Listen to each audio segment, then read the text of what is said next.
The gospel this week recounts the return of the apostles after last week's gospel, which was Jesus choosing them and sending them out. And they come back, and there are three very, very important things that we can take here to our spiritual life. I think very, very important things. The first thing is that the apostles come back after spreading the word, preaching, exterminating demons, healing people. They come back, and it says they told Jesus everything they had said and done. Most important, it seems to me that this is a great way to give shape to our prayer life at the end of each day, at the end of each week, where we can simply come before Christ with the tiredness of our body, soul and spirit, and simply tell Him what He already knows, what we've said and what we've done, but also to offer it there to Him, to say, look, this is what we've said and done on your behalf. Now it's in your hands. You take it and do what you want with it.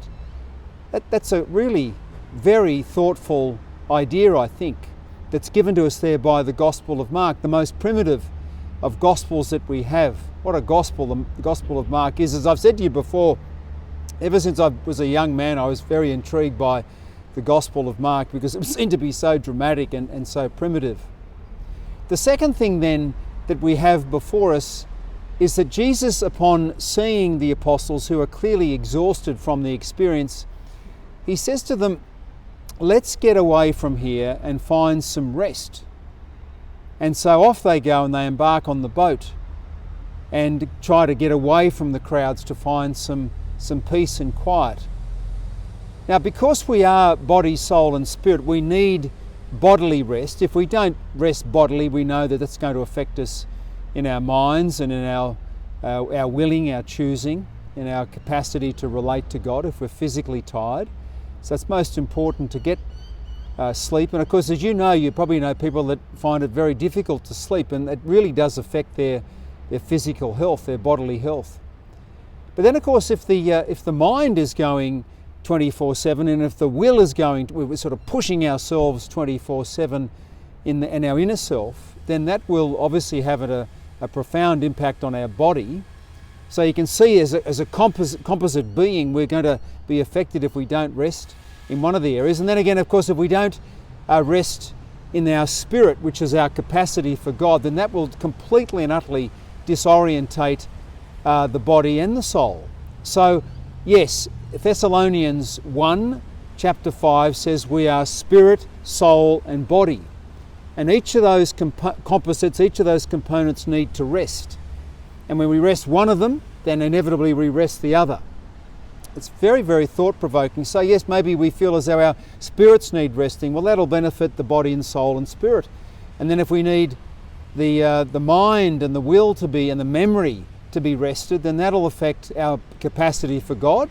It'll open us back up to God, and it'll give us sort of bodily rest. And then if we discern the need, we're physically tired, we've become unwell, or we're just physically tired, that will then rejuvenate the soul and the spirit.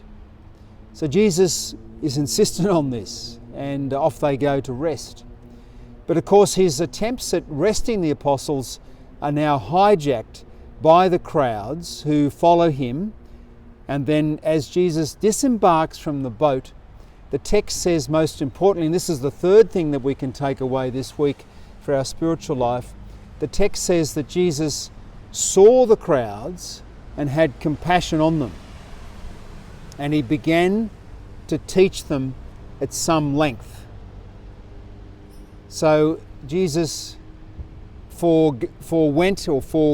forgoes the rest that's needed for him and the apostles, and he begins to teach the crowds at some length. I think it was St. Thomas Aquinas, in fact I'm certain it was St. Thomas Aquinas, who said that the pastor, the shepherd, needs to not so much look after his own needs as the needs of his flock. The physical needs of the shepherd are not as important as the spiritual needs of his flock. Well, that relates well to this gospel this week. Now, the text says explicitly that Jesus saw the crowds and then had compassion on them. And that's what we need to do. priests, but also all of us who are baptised into the priestly ministry of Christ, all of us who are forming the priestly people, we need to see with the eyes of Christ. We need to see people as He sees them. And then that will give us great strength and great courage to meet their needs. Yes, to see the way Christ sees. That is a very good thought.